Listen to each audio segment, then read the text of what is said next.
mais forte, porque não é para mim, é para Ele, o Rei dos Reis. Ele está aqui. Aleluia. É uma honra estar em Sumaré, São Paulo, é uma honra estar no Brasil, é uma honra estar ministrando a conferência Aviva Brasil. O que o Espírito Santo tem ministrado ao meu coração, que a noiva de Cristo não é esta noiva que o Senhor vem arrebatar. Porque a noiva de Cristo hoje, ela está enferma. A noiva de Cristo nos dias atuais, ela está perambulando por um deserto espiritual.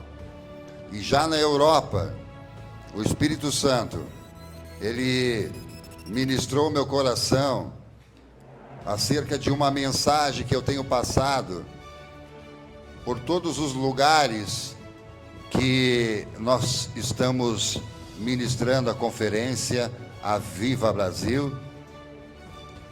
E eu tenho ministrado acerca daquilo que o Espírito Santo quer para a igreja do Senhor. Portanto, temos líderes aqui, temos pastores. Ontem tivemos bispos, pastores da mesma forma. Estamos ao vivo para todo o planeta Terra, através da nossa programação Sala de Cura. E hoje eu quero compartilhar algo especial com vocês. Líderes do Brasil, ouçam o que o Espírito Santo está dizendo para a igreja do Brasil. Amém? Vamos lá. Em 2024 será um ano de ventos fortes sobre a noiva de Cristo. Será um ano de renovação dos altares. Será um ano em que haverá uma cobrança maior sobre a liderança da igreja do Senhor aqui na terra. Líderes desta nação, invistam em amor, invistam em caridade, invistam em vidas. Vidas são de suma importância para o reino. É necessário que a noiva de Cristo seja aperfeiçoada para poder suportar as mudanças que estão chegando. Os improváveis serão levantados para compor a nova geração de líderes de excelência. Líderes tímidos serão restaurados, líderes avarentos serão recolhidos para darem lugar à nova geração com um legado pré-definido. Líderes com a mente envelhecida serão esquecidos e não deixarão legado. Líderes avivados serão levantados com o sopro do Espírito Santo. E tem mais, líderes do Brasil, se unam em 2024, porque o Brasil será sacudido por ventos fortes. O reino do eterno acredita naqueles que foram escolhidos. Vocês são o exército que o Senhor levantou para fazer se cumprir a vontade do Pai aqui na terra. Em 2024, o ano dos ventos fortes, o vento, a tempestade, ela não vai destruir. Ela não vai vir para te destruir. Ela vai vir para te tornar mais forte. Em 2024, é bom que isso vai ficar gravado, meus irmãos. Em 2024, o mundo todo estará entrando em uma atmosfera tempestiva. Deus escolheu esta cidade, Sumaré, para liberar esta palavra, este aviso para a igreja do Senhor. A noiva de Cristo não está sendo aquilo que o Senhor quer. Não é esta noiva que o Senhor vem arrebatar. Portanto, líderes do Brasil, se preparem, porque em 2024 haverá uma restauração, uma renovação dos altares. Líderes enfermos, a noiva de Cristo hoje perambula por um deserto espiritual. Líderes estão enfermos, líderes estão doentes, líderes estão morrendo. pelo infarto, pelo derrame. Por quê? Por causa das meninices da igreja. A igreja não honra os seus líderes, a igreja não ama os seus líderes. Igrejas do Brasil, unam-se em amor. A igreja do Senhor hoje, ela precisa de avivamento. E avivamento não é correria. Avivamento não é todo mundo botando a mão na cabeça de todo mundo. É um resumo que eu estou fazendo para você, amada igreja. Avivamento não é uma igreja pulando. Avivamento não é profecias profetadas. Não sou contra isso, porque quando há liberdade o Espírito Santo age. Mas isso não me impressiona. O que me impressiona, e eu tenho dito isso na minha caminhada, são essas mesmas pessoas que profetizam, falam em línguas, coloquem a mão sobre a tua cabeça e profetizam sobre a tua vida, que tenham as suas vidas transformadas lá fora. Isto sim me impressiona. Eu tenho falado isso em todas as conferências que eu tenho feito, quer seja aqui, quer seja na Europa. Avivamento, ele começa de dentro para fora. Avivamento, o verdadeiro avivamento, eu compartilhei ontem com a igreja. Não importa como o avivamento começa, importa assim como ele termina. Quem lembra como começou o avivamento da Rua Azusa? Quem lembra como começou o avivamento nos Estados Unidos, quando as Torres Gêmeas caíram? Quem lembra como aconteceu o avivamento, como começou o avivamento de Asbury? Quem lembra como começou recentemente um avivamento no Canadá? Eu quero pegar os Estados Unidos como exemplo, quando as Torres Gêmeas caíram, quando os Estados Unidos sofreu aquele atentado, as igrejas encheram, não havia mais lugar, as pessoas iam buscar a Deus. Em Asbury aconteceu a mesma coisa, as pessoas foram para a igreja, começaram a orar e o Espírito Santo, o sopro, o Ruach HaKadosh, o vento que vem de Deus, soprou sobre aquele lugar.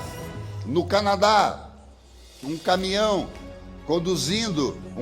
transportando um produto líquido inflamável, que se ele vazasse do caminhão e as pessoas respirassem aquele ar, a cidade toda morreria. O que aconteceu? As pessoas foram correndo para a igreja, buscar a misericórdia de Deus. Normalmente, os avivamentos, os grandes avivamentos, eles começam pela dor. Nos Estados Unidos, quando assentou a poeira, logo após a queda das Torres Gêmeas, as igrejas esvaziaram, acabou o avivamento. As pessoas estão vindo para a casa do Senhor pela dor. Elas são restauradas, elas são transformadas e vão embora e não voltam mais. A igreja do Senhor não precisa deste avivamento. O verdadeiro avivamento, ele começa de dentro para fora. É quando eu me coloco de joelho no altar, confessando meus pecados. E não é só confessar, o verdadeiro arrependimento, ele vem com lágrimas, ele vem com quebrantamento. O verdadeiro avivamento, ele vem de dentro para fora. É quando eu digo para os meus pais que eu perdoo eles, é quando eu digo para os meus filhos que eu perdoo eles, é quando os casais liberam perdão entre si, é quando as famílias são avivadas dentro das suas casas. Quando você vem para a igreja, você coloca o teu melhor perfume. Quando você vem para a igreja, você coloca a tua melhor roupa. Quando você vem para a igreja, você fala em línguas. Quando você vem para a igreja, você vem disposto a ter o encontro com Yeshua HaMashiach. Mas o culto termina, você vai embora, e na tua casa você bota o melhor perfume durante a semana, você fala em línguas durante a semana, Você coloca a tua melhor roupa durante a semana. A igreja precisa entender que ela precisa de mudança, libertação. Hoje a igreja do Senhor, ela está ferida. A igreja do Senhor perambula por um deserto espiritual. Amados irmãos em Cristo Jesus, a maior estratégia de Satanás, o diabo, mais conhecido como o capiroto, a estratégia dele é fazer com que a igreja seja munida de uma falsa unção. A maior estratégia do inimigo é fazer com que você pense que tudo vai mudar. Não é pensar, é você ter atitude para mudança na tua vida. O Senhor, Ele vai fazer a parte dele, nós vamos fazer a nossa.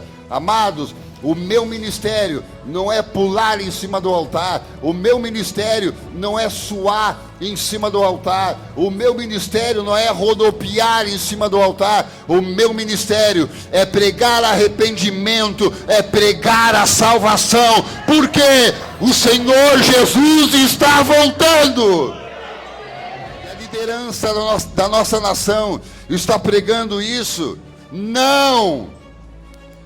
A ideia que eu tenho é que a liderança, ela está preparando as pessoas para ficarem no dia do arrebatamento, porque é campanha de prosperidade. As famílias saem de casa em busca da prosperidade, as pessoas saem de casa em busca de cura.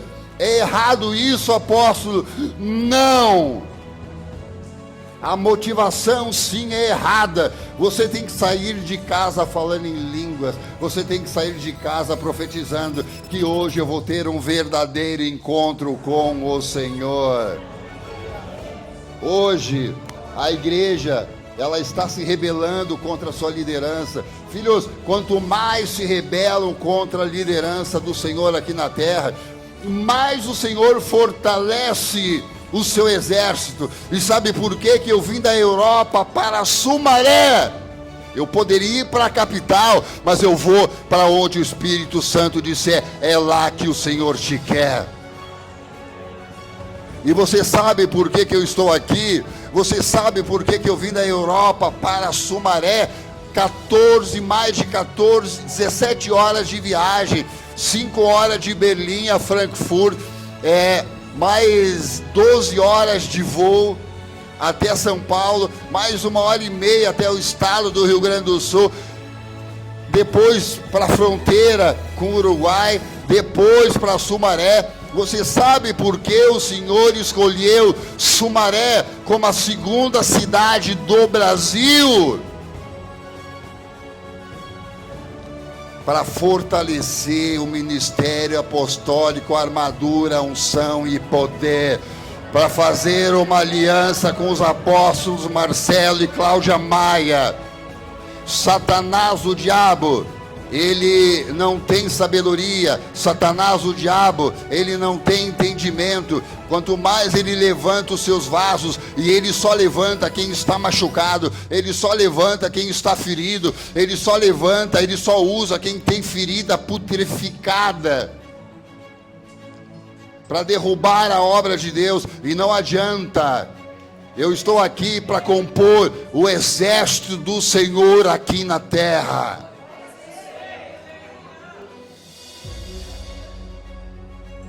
Ontem eu compartilhei com a igreja. Eu tive uma reunião ontem à tarde com os apóstolos aqui na sede. E o apóstolo sabe que eu não levo ninguém para compadre, como temos a expressão do estado do Rio Grande do Sul. Eu sou gaúcho. Eu sou gaúcho de origem.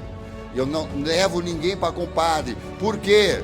Porque a igreja do Senhor, ela precisa de amor, precisa. Ela precisa de carinho, precisa de restauração, precisa de apacentamento, precisa. Mas a igreja do Senhor tem que ouvir muitas vezes aquilo que eles não querem ouvir. Ou seja, eu vou resumir para vocês, pastores, líderes, eu sou o presente de Deus para esse estado, Quem sabe numa embalagem que você não gostaria de receber. Quem sabe você está sendo confrontado. Quem sabe você está sendo cutucado aí. Mas quem é esse homem? Quem ele pensa que é? Eu sou ungido e lavado e remido pelo sangue do Cordeiro de Deus. Eu vou dar um exemplo do que eu estou falando. E eu não falo na emoção humana. Eu falo direto. Eu falo com direção. Eu falo com direção do Espírito Santo. E eu vou dar um exemplo para vocês. Na Bíblia existe um personagem chamado Jeremias. Na Bíblia também tem um personagem chamado Ananias. Ananias pregava no templo, pregava a palavra de Deus. Jeremias recebeu um rema de Deus para dizer para aquele povo que eles seriam levados como escravos, e aquela escravidão duraria 70 anos, e tudo isso pela desobediência do povo de Israel. Enquanto isso, Ananias passava a mão na cabeça das pessoas, dizendo: não se preocupe, porque daqui a pouco isso passa. E o servo de Deus ia lá e dizia aquilo que Deus havia mandado ele dizer. Resumo: quase mataram Jeremias, quase mataram aquele homem. Por quê? Porque ele falou uma verdade que as pessoas não estavam preparadas para receber. Filhos, a igreja, ela precisa restaurar o altar. A igreja, ela precisa de homens que têm vida com Deus. A igreja precisa de homens e mulheres que têm testemunho. A igreja precisa de jovens. Tem alguns jovens aqui que são os jovens, são a igreja de amanhã. Portanto, você pai, você mãe, cuidado com o que você fala para tua esposa dentro de casa, porque os teus filhos vão ouvir, e eles vendo que vocês estão dentro da igreja, será um mau testemunho, e lá no futuro eles não vão querer nem saber de igreja. Portanto, que você seja um referencial para os seus filhos, que você seja um referencial para a tua família. Porque eu costumo dar um exemplo. Havia um homem que maltratava a sua esposa, mas ele chegava, maltratava a sua esposa e seus filhos, mas ele chegava na igreja, dava a paz do Senhor, falava em línguas. Quando chegava em casa, ele tirava o seu terno bonito e continuava sendo a mesma pessoa. O dia que este homem morrer, a única coisa que vai para o céu é o terno que ele usava. Então cuidado com o testemunho dentro de casa, meus amados.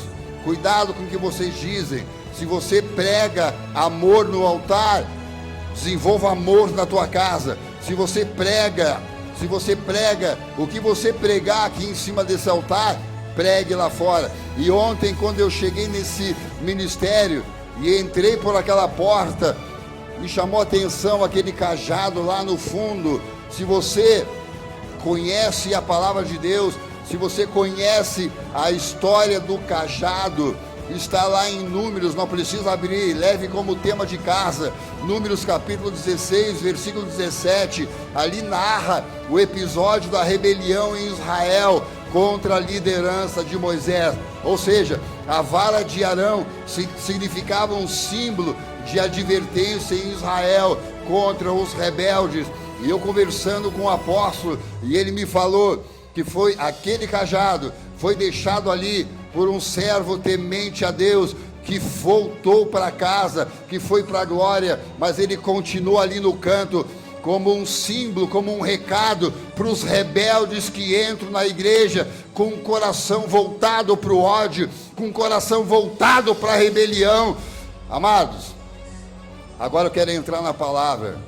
E por falar em rebelião, só se rebelam, só são rebeldes com autoridade aqueles que tiveram pais relapsos, aqueles que tiveram pais que os machucaram. Então hoje a igreja, eu chamo isso do ciclo da ferida. É quando um irmão ou uma irmã chegam na igreja com o coração ferido, com o coração cheio de mágoa, E eles começam a distribuir as suas feridas, falando mal da liderança, falando mal dos irmãos. E esse ciclo da ferida, ela começa a acontecer dentro da igreja, contaminando a obra de Deus. Resultado disso, parte da igreja vai embora, porque os rebeldes, a ideia dos rebeldes é ferir o pastor para dispersar as ovelhas. Esta é a ideia de Satanás, o diabo, quando ele usa os rebeldes. Então, o ciclo da ferida que eu estou mencionando aqui é muito importante, porque a partir de hoje você estará alinhando o teu ministério. É muito fácil identificar rebeldes dentro da igreja. A igreja do Senhor não precisa de rebelião. A igreja do Senhor precisa de servos. A igreja do Senhor precisa de restauração, libertação. Existem famílias que não tem nada a ver com rebelião e vêm buscar a presença de Deus e acabam se entristecendo porque eles estão vendo os seus líderes tristes em cima do altar. Quem é que quer vir para a igreja? Aquele que não conhece a palavra de Deus não vai vir para a igreja, para uma igreja rebelde, para uma igreja cheia de rebelião. Amados, o verdadeiro avivamento, ele começa quando nós identificamos as nossas feridas. O verdadeiro avivamento, ele começa quando eu dou liberdade para o Senhor curar as minhas feridas, quando eu dou liberdade para o Espírito Santo tocar naquela ferida que nem eu mesmo quero que ele toque. Aí hoje em dia é Satanás, a culpa é de Satanás, a culpa é do diabo, a culpa é disso, a culpa é daquilo. Filhos, quem me conhece há mais tempo vai saber o que eu estou dizendo. Demônios são, vou falar pausadamente para você não perder o rema. Demônios são efeitos colaterais daquilo que eu e você produzimos para alimentar ele. A palavra de Deus diz que do pó nós viemos e para o pó nós voltaremos, é isso? A serpente, ela se alimenta do pó. A Bíblia diz que a serpente se alimenta do pó. Nós voltaremos para o pó. A serpente, ela se alimenta disso. A serpente se alimenta com as tuas mágoas, e principalmente mágoas entre famílias. Entre famílias. Eu costumo fazer um ato profético em todas as conferências, mas o Espírito Santo, ele não me dirigiu para fazer nesta noite. Eu apenas quero dizer a você, quando você chegar em casa, lave os pés da tua esposa e peça perdão a ela e declare o teu amor a ela. Quando você chegar em casa, lave os pés dos teus filhos e declare amor aos teus filhos. Isto é avivamento. E isto gera avivamento.